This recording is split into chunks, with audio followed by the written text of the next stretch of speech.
一到秋冬季节，一些体质虚弱的中老年人容易感冒、咳嗽，甚至睡眠不好、失眠、焦虑，毛病很多，就可以煮灵芝三参茶汤。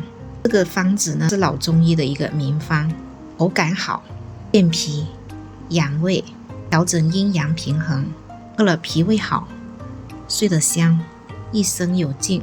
灵芝三参茶汤是老中医的一个名方，是深山的紫灵芝，它在深山野林里面生长，吸收天地之精华，营养非常的丰富。自己手工切成这样的薄片，像这样一包呢是500克，已经做了清洁杀菌处理，非常的干净卫生，可以直接使用。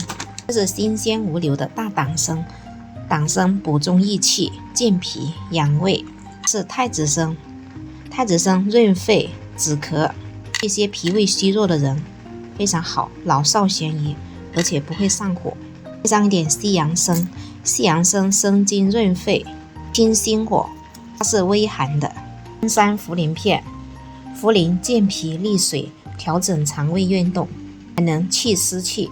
这是老陈皮，陈皮呢通中焦，化痰止咳。这是红皮，沸腾之后呢，满屋飘香了。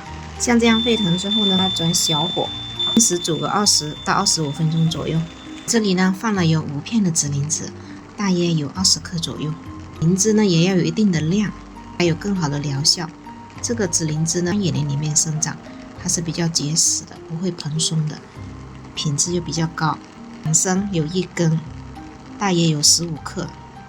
老陈皮呢配了一点点，这是大红皮，甜微润。茯苓呢配了有6到10克。茯苓是四神汤的食材之一，健脾利水。太子参有10几粒。为什么配上一点西洋参呢？西洋参呢非常的滋润，它是微寒的，清心火，养肝，喝了喉咙也非常的舒服。本草纲目记载，灵芝益心安精魂，久服轻身不老。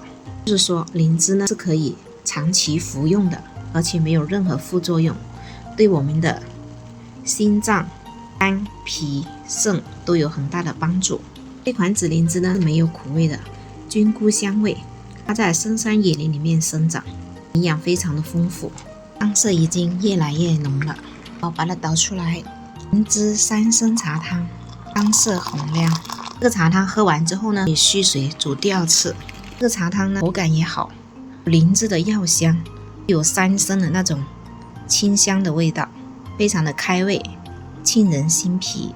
这个灵芝三参茶汤呢，它是性平的这个组合，不会上火，一般体质都能适应。搭配这个红皮，特别适合寒性体质的人。如果怕上火的人呢，老陈皮就可以不加上去，用紫灵芝搭配党参、西洋参、太子参、茯苓就可以了。